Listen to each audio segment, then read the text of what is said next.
Hello, good morning, welcome to all. कैसे हैं आप सब? आई होप सब लोग ठीक होंगे, पढ़ रहे होंगे, बेहतर होगा। चलिएगा अपने टॉपिक पे आते हैं। जैसा कि पिछले कई क्लासेस में हमने सब्जेक्ट वर्ब अग्रीमेंट को सीखा, ट्रांसफॉर्मेशन को सीखा, प्रोनाउन को सीखा, वर्ब को सीखा, नॉन फाइनाइट वर्ब को सीखा, कंजक्शंस को सीखा, बहुत सारे टॉपिक्स को हमने सीखा। तो आज उसी क्रम को आगे ले चलते हुए आज के क्लास में हम सभी सीखेंगे बहुत ही इंपॉर्टेंट टॉपिक, जैसा कि आप देख पा रहे हैं, जिसका नाम है आइडियम्स एंड फ्रेजेस। तो सबसे पहले जानना ये आवश्यक है कि आइडियम्स एंड फ्रेजेस होते क्या हैं।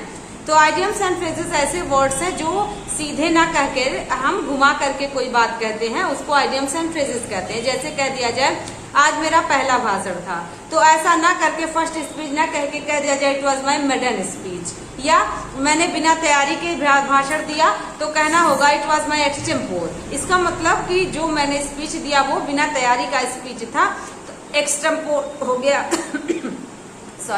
एक्सटेम्पोर्ड हो गया, मेडन स्पीच हो गया और ब्लेसिंग्स इन डिस्गाइज हो गया। बहुत सारे वर्ड्स हैं, तो उन वर्ड्स को जब घुमा करके कहा जाए, या कह सकते हैं कि अपने सेंटेंसेस में कुछ अच्छे वर्ड्स को यूज किया जाए, तो वो वर्ड्स हमारे आइडियम्स एंड फ्रेजेस कहलाते हैं। तो एग्जाम में इससे 5 to 10 क्वेश्चंस आते हैं।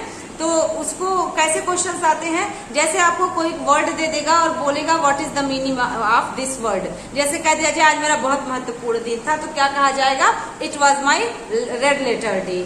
तुम मेरे लिए बहुत महत्वपूर्ण हो, you are my big gun. तो यहाँ पे अब आप जब मीनिंग नहीं जानेंगे तो सोचेंगे गन और बिग ये अलग अलग मीनिंग है। बिल्कुल नहीं, ये कुछ ऐसे वर्ड्स का समूह होता है जो एक अलग मीनिंग ही लेकर के चलता है, उसको आइडियम्स एंड फ्रेजेस कहते हैं। ये हिंदी में कह सकते हैं लोकोक्तियां एवं मुहावरे। ठीक है, तो 5 to 10 क्वेश्चन आने लगे हैं, तो कुछ लिमिटेड हैं आइडियम्स एंड फ्रेजेस, उन्हीं को लर्न करके कोई भी एग्जाम क्वालिफाई किया जा सकता है। तो चलिए अपना क्लास स्टार्ट करते हैं।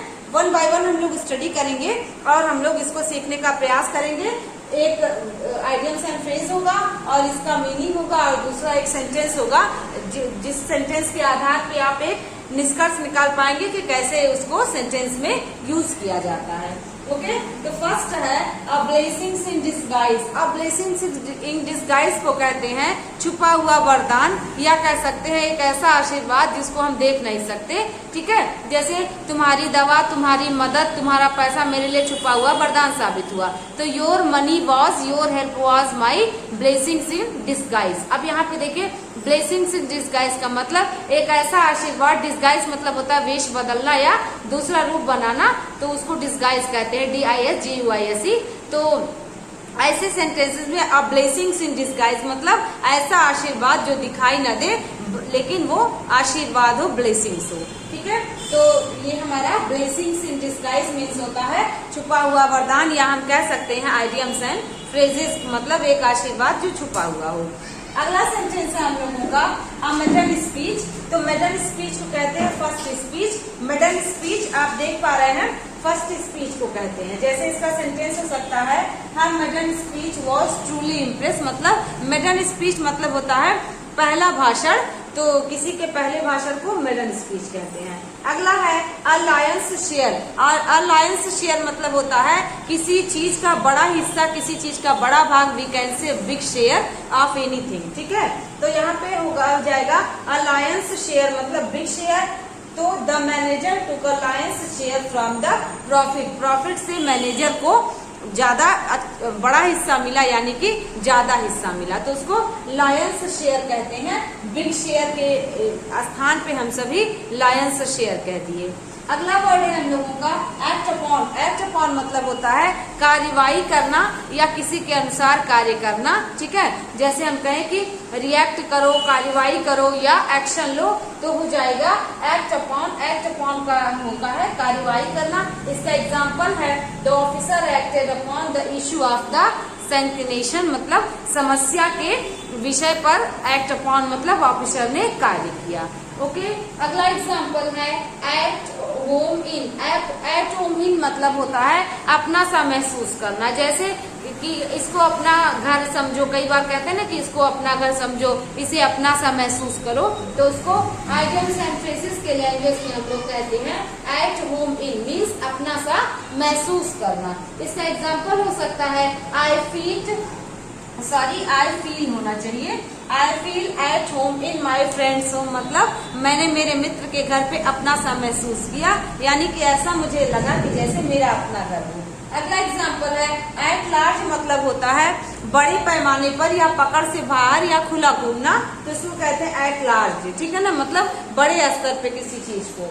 How could the rapist be at large, ठीक है ना, बी एट लार्ज मतलब कि कोई व्यक्ति खुला घूम रहा है पकड़ से बाहर, तो उसको कहते हैं एट लार्ज, मीन्स होता है खुला घूमना। तो आप भी ऐसे नोट डाउन करिएगा, नोट्स बनाइएगा, 1 by 1 ऐसे हम लोग आइडियम्स एंड फ्रेजेस को पढ़ेंगे और लर्न करेंगे। कुछ लिमिटेड है जिनको लर्न करके अपना एग्जाम क्वालिफाई किया जा सकता है।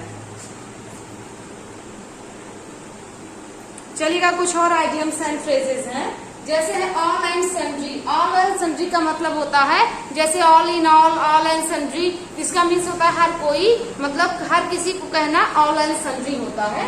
तो जैसे कि law is applicable for all and sundry, मतलब लॉ जो है, जो कानून है वो सबके लिए है, तो सबके लिए उपलब्ध है, तो वहाँ पे ऑल एंड सन्ड्री मतलब सबके लिए, ठीक है। अगला है अ क्लोज फिस्टेड मैन, ऐसे व्यक्ति को कहते हैं कंजूस आदमी या वी कैन से माइजर, ठीक है। तो क्लोज फिस्टेड मैन, अब किसी को ऐसा ना कहा जाए कि वह बहुत कंजूस आदमी है, वह माइजर है, तो हम लोग कह सकते हैं ही is a close fisted man, मतलब ही इज अ माइजर। ध्यान रखिएगा, माइजर हो गया, कजिन हो गया, ऐसे कुछ वर्ड्स हैं जिनके साथ उसके नाउन को नहीं लिखा जाता। जैसे अगर कभी कहा जाए कि बहुत बड़ी गलती हो गई, तो उसको कहते हैं ब्लंडर। कई बार एग्जाम में ब्लंडर मिस्टेक आता है, तो ब्लंडर मिस्टेक एक साथ नहीं आ सकता। ब्लंडर मतलब ही होता है बड़ी गलती, मतलब बड़ा मिस्टेक, तो इट वॉज माई ब्लंडर, ठीक है ना। और ऐसे है माइजर, तो माइजर के साथ मैन नहीं आ सकता, माइजर मैन नहीं, ही इज अ माइजर, मतलब वह एक कंजूस आदमी है, तो माइजर मतलब ही होता है कि कंजूस आदमी, मैन लगाने की आवश्यकता नहीं है। और अगर कह दिया जाए मेरा चचेरा भाई चचेरी बहन, तो उसको कजिन कहते हैं, लेकिन कजिन सिस्टर कजिन ब्रदर नहीं लिखा जा सकता। एग्जाम में ये भी क्वेश्चन आता है एरर में कि एक सेंटेंस लिखा रहेगा और वहां पे लिखा रहेगा कजिन ब्रदर कजिन सिस्टर, तो कजिन के साथ ब्रदर सिस्टर वर्ड नहीं यूज होता, कजिन मतलब ही होता है ब्रदर या सिस्टर, ठीक है। तो कुछ ऐसे वर्ड्स है, ब्लंडर के साथ मिस्टेक नहीं, माइजर के साथ मैन नहीं, और यहाँ पे जो कजिन हो उसके साथ ब्रदर सिस्टर नहीं लिख सकते। अगला है क्लोज फिस्टेड मैन, को आप समझ गए कि my uncle is a close fisted man, मतलब माई अंकल इज अ माइजर। अगला है अ बेड ऑफ रोजेस, मतलब होता है हैप्पीनेस डेज या हैप्पी डेज, तो उसको हम लोग कह सकते हैं कि सुख के दिन, ठीक है। तो अ बेड ऑफ रोजेस मतलब होता है, जैसे लोग कहते हैं ना कि जिंदगी इतनी आसान नहीं है, तो हम लोग कह सकते हैं life is not a bed of roses, मतलब जीवन इतना आसान नहीं है जितना लगता है, तो हम लोग कहते हैं ऐसे ही है। बेड ऑफ थॉर्न भी एक वर्ड होता है, बेड ऑफ थॉर्न मतलब होता है कांटे के दिन या दुख के दिन, बेड ऑफ थॉर्न मतलब होता है दुख के दिन, तो उसके दुख के दिन चल रहे हैं, तो he is passing bed of thorn, ठीक है। ऐसे कुछ सेंटेंसेस मिलेंगे। अगला है a hard nut to crack. A hard nut to crack मतलब होता है डिफिकल्ट टास्क या टफ वर्क, मीन्स ऐसा कार्य जो बहुत टफ हो। एग्जाम्पल है passing civil services exam is a hard nut to crack, कहते हैं ना इतना आसान नहीं है, तो हम लोग कह सकते हैं it is not hard nut to crack, मतलब इतना इजी नहीं है। तो हम लोग हार्ड नट टू क्रैक मतलब होता है कि लोहे के चने चबाना या किसी टफ वर्क को हम लोग मुश्किल टास्क को टफ टास्क को कहते हैं। अगला वर्ड है अ मैन ऑफ लेटर्स। तो अ मैन ऑफ लेटर्स मतलब होता है, लेटर्स मीन्स आप जानते हो कि लेटर्स से अल्फाबेट बना है, तो यहाँ पे अ मैन ऑफ लेटर्स जब यूज होता है तो उसका मीन्स होता है विद्वान आदमी या आई स्कॉलर पर्सन या आई स्कॉलर। इसका मीन्स ऐसा व्यक्ति जो सभी क्षेत्रों का ज्ञाता है, उसको अ मैन ऑफ लेटर्स कहते हैं। जैसे John Milton was a man of letter, इसका मतलब मैन ऑफ लेटर का मतलब विद्वान आदमी है, तो आप उसको वाइज मैन या इंटेलिजेंट मैन ऐसा ना कह के आप कह दे he is a man of letters, मतलब बहुत एक्सपीरियंस्ड आदमी है, या हम कह सकते हैं बहुत ही विद्वान आदमी है। आगे आइडियम्स एंड फ्रेजेस की संख्या में है अ व्हाइट एलिफेंट, अ व्हाइट एलिफेंट मीन्स होता है एक ऐसी वस्तु जिसके रख रखाव में ज्यादा खर्चा आए। इससे रिलेटेड एक वर्ड और एग्जाम में आता है, अ बुल इन चाइना शॉप, मतलब कि कुछ ऐसी चीजें जिसके रख रखाव में ज्यादा खर्चा आए। जैसे आप कह सकते हो उसको आइडियम्स एंड फ्रेजेस की वर्ड में कहते हैं व्हाइट एलिफेंट, ठीक है, कि उसके रख रखाव में ज्यादा खर्चा है। तो अत्यधिक खर्चीली वस्तु मतलब एक ऐसी वस्तु जिसके रख रखाव में बहुत खर्चे हो। एग्जाम्पल है buying a Ferrari is like a possessing a white elephant, कि अगर कोई फेरारी गाड़ी खरीद ले तो उसको व्हाइट एलिफेंट कहेंगे, क्योंकि तो उसको व्हाइट एलिफेंट कहेंगे। ये मतलब ऐसी चीजें जिसके रख रखाव में अधिक खर्चा हो। तो buying a Ferrari is like possessing a white elephant, मतलब आप समझ गए, white elephant a bull in China shop. Second one is a hard pill to swallow, a hard pill to swallow मतलब एक ऐसी बात जिसको स्वीकार करने में कठिनाई हो तो उसको कहते हैं a hard pill to swallow. मतलब पिल आप जानते ही हैं कि गोली को पिल कहते हैं, तो ऐसी चीजें जिसको स्वीकार करने में, एक्सेप्ट करने में प्रॉब्लम हो उसको हार्ड पिल टू सैलो कहेंगे। यानी कि failure of a brilliant student is a hard pill to swallow, means एक ऐसा स्टूडेंट जो ब्रिलियंट है अगर ये वो फेल हो गया तो इस बात को एक्सेप्ट करना मुश्किल हो जाता है, तो ऐसे टास्क को कहेंगे it is a hard pill to swallow. अगला है ऑल द वे मीन्स होता है पूरी तरह से, ठीक है। जैसे है he got drenched in the rain, all the way means वह बारिश में पूरी तरह से भीग गया, उसको कहेंगे ऑल द वे। बहुत इजी है, अच्छे से याद हो जाएगा। At bay, at bay means किसी चीज से सुरक्षित दूरी बनाए रखना। जैसे I got at way from the alcohol, तो ऐसे है I keep my self at way from alcohol, means मैं एल्कोहल से अपने आप को सुरक्षित दूरी बनाए रखता हूँ, तो उसको एट वे कहेंगे। बहुत आसान है और कई बार एग्जाम्स में पूछे गए हैं। ऐसे वर्ड है 6 and 7, 6 and 7 का मतलब होता है डिसऑर्डर, मीन्स व्हाट, जो अनमैनर्ड तरीके से कोई वर्क हो उसको कहेंगे अनमैनेज्ड, तो उसको हम लोग डिसऑर्डर कह सकते हैं। या एट 6 and 7 कह सकते हैं, means what, I found my room at 6 and 7, मतलब मैं मेरे कमरे को अस्त व्यस्त पाया या बिगड़ा हुआ पाया when I got back home, जब मैं घर वापस आया। तो यहाँ पे देखिए एट 6 and 7 का मीन्स अस्त व्यस्त। अगला है eight the 11th hour, eight the 11th hour means होता है अंतिम समय पर। जैसे आप जानते हैं 12, अगर 12 o'clock हो तो उसके बाद फिर से 1 स्टार्ट हो जाता है, तो उसको अंतिम समय कहते हैं। At 11th hour means, at 11th hour means होता है अंतिम समय पर। यानी we planned a picnic at the 11th hour, मतलब लास्ट समय में हमने पिकनिक का प्लान बनाया। तो इसको बहुत अच्छे से आप नोट डाउन करें कि कोरी कल्पना जिसका कोई भी आधार नहीं हो, तो उसके लिए हम लोग यूज करते हैं अ फूल्स पैराडाइज। उसमें है हम लोग का वर्ड, दो example, don't go for a fools paradise but for an eternal happiness, मतलब झूठे बातों में मत आओ, झूठी ख्याल में मत रहो, सत्यता को ध्यान दो। तो वही लिखा है कि don't go for a fools paradise but for an eternal happiness, मतलब इटर्नल मीन्स होता है शाश्वत, जो कभी न नष्ट होने वाला हो या जो सत्य हो, उस पर ध्यान दो। अगला है अ लाफिंग स्टॉक मीन्स होता है हंसी का पात्र, मतलब कोई भी व्यक्ति जो हंसी का पात्र हो अपने कार्यों से उसको बोलते हैं अ लाफिंग स्टॉक, ठीक। एग्जाम्पल है stupids are always a laughing stock means मूर्ख जो होते हैं वे हमेशा हंसी के पात्र रहते हैं। अगला एग्जाम्पल है अफेयर विद अ फ्रेंड, मतलब ऐसा मित्र जो खुशी के दिनों में रहे, जो हमेशा अच्छे दिनों का साथ दे, उसको बोलते हैं फेयर वेदर फ्रेंड। और जब दिन खराब हो तो वो छोड़ के चला जाए, उसको फेयर वेदर फ्रेंड कहते हैं, मतलब अच्छे दिनों का साथी। I always keep distance from a fair weather friends, मतलब मैं हमेशा फेयर वेदर फ्रेंड्स से दूरी बनाए रखता हूँ। तो यहाँ पे देखिए फेयर वेदर फ्रेंड्स, ये क्या है, एक आइडियम्स एंड फ्रेजेज है। अगला है अबव ब्रॉड मीन्स होता है ऑनेस्ट। जैसे he is above broad means होता है he is an honest man या he is an honest man. तो उसको हम लोग कह सकते हैं फेयर स्क्वायर भी कहते हैं। फेयर स्क्वायर मीन्स होता है या फेयर नेचर मीन्स भी होता है ऑनेस्ट मैन, ठीक है। तो इसका एग्जाम्पल है my dad is above broad in all his dealings means कोई भी डील मेरे पिताजी करते हैं तो उसमें हमेशा ईमानदारी रखते हैं। अगला एग्जाम्पल है ऑन इन ऑल मीन्स होता है वेरी इंपॉर्टेंट, मतलब सबसे महत्वपूर्ण व्यक्ति।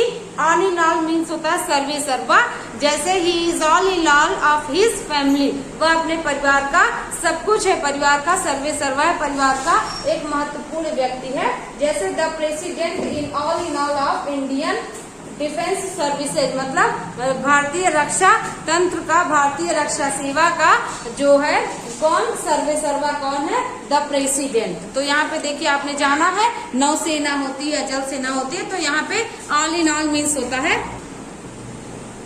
At random. Eight random means होता है सडनली कोई कार्य हो तो उसको एट रैंडम कहते हैं। जैसे he came to me at random means अचानक वह मेरे पास आया। ऐसे वर्ड को, सडनली वर्ड को आप इन प्लेस कर सकते हैं और एट रैंडम वर्ड यूज कर सकते हैं। आगे है एन एक्ट्स टू ग्राइंड, मतलब होता है सेल्फिश पर्सन, मतलब टू एक्ट सेल्फली या सेल्फलेसली, मतलब कि कोई भी व्यक्ति स्वार्थ से कोई कार्य करे, सेल्फनेसनेस से, तो वो क्या कहलाएगा, an act to grind means स्वार्थ सिद्ध करना। ठीक है। अगला वर्ड है a red letter day means an important day. A gala day भी आता है रेड लेटर के स्थान पे, कहीं कहीं मिलता है a gala day. A gala day means भी होता है an important day. A gala day, a red letter day means an important day. जैसे your coming for me, an important day के स्थान पे आप कह दे अ रेड लेटर डे या a gala day. At daggers drawn means होता है शत्रुता होना या अनफ्रेंडलीनेस, मतलब मेरे साथ उसकी शत्रुता है। एट डैगर्स ड्रॉन, ठीक है। डैगर मीन्स होता है या खंजर। अगला है एन एप्पल ऑफ डिस्कॉर्ड, मतलब होता है कॉज ऑफ क्वेरल या बोन ऑफ कंटेंशन भी इसके लिए यूज होता है। Cause of quarrel, bone of contention या एन एप्पल ऑफ डिस्कार्ड। तो ये 3 वर्ड्स जो है, 3 सेंटेंसेज, ये इसका मतलब ही होता है झगड़े का कारण है, झगड़े की जड़। अब ब्लॉक हेड मतलब होता है, ब्लॉक हेड मतलब अ फुलिश पर्सन, जैसे वह बहुत मूर्ख है, आप ऐसा ना कह के कह दे he has a blockhead, मतलब वह एक मूर्ख व्यक्ति है। फिर देखिएगा आगे है अ बोन ऑफ कंटेंशन, वही चीज है। यहाँ पर देखिए एन एप्पल ऑफ डिस्कार्ड या कह सकते हैं कॉज ऑफ क्वेरल। अब वाइल्ड गूज चेस मतलब होता है एक्ट, कह दे कि मीनिंगलेसली, मतलब कोई कार्य निरर्थक करे, कोई ऐसा कार्य करे जो निरर्थक प्रयास हो, उसको अ वाइल्ड गूज चेस कहते हैं। तो अ वाइल्ड गूज चेस मीन्स होता है निरर्थक प्रयास करना या कोई काम करना जिसका कोई अर्थ ना हो। अगला है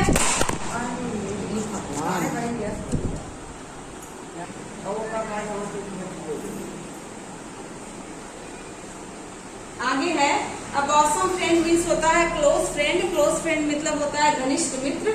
हरकुलियन टास्क मीन्स होता है डिफिकल्ट टास्क, ऐसा टास्क जो डिफिकल्ट हो या टफ हो उसको हरकुलियन टास्क कहते हैं। जैसे it is very tough work या it is very difficult work आप ना कह के कह दे it is a herculean task, तो उसके लिए हम सभी यूज करते हैं ऐसे वर्ड को, जैसे उसके लिए होता है हरकुलियन टास्क मतलब डिफिकल्ट टास्क। आगे हम लोगों का an apple pie order means होता है उचित ढंग से कोई चीज रखा रहे उसको एप्पल पाई ऑर्डर कहते हैं। ठीक है। आगे वर्ड है हम सभी का एन एप्पल ऑफ 1 आई, मतलब बहुत ही कोई चीज बहुत प्यारा हो उसको एन एप्पल ऑफ 1 आई कहते हैं, मतलब वेरी डियर वर्क, तो उसको एन एप्पल ऑफ 1 आई कहते हैं। अगला है एट योर फिंगर्स टिप, मतलब वेरी इजी, बहुत ही आसान हो उसको कहते हैं। लाइक ABC, तो ऐसे वर्ड के लिए हम सभी यूज करते हैं। एट फिंगर्स टिप के लिए वेरी इजी वर्ड यूज करते हैं।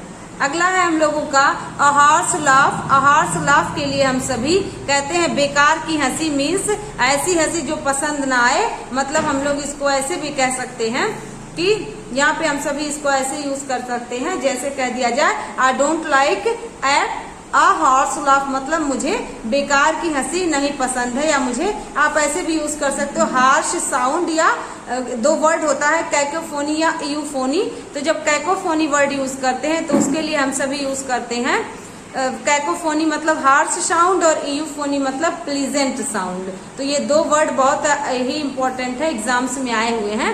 तो उम्मीद करते हैं आज की क्लास आपको बहुत अच्छी लगी होगी, समझ में भी आई होगी। तो ऐसे ही आइडियम्स एंड फ्रेजेस को हम कंटिन्यू करेंगे। तो आज के लिए बस इतना ही। Thank you.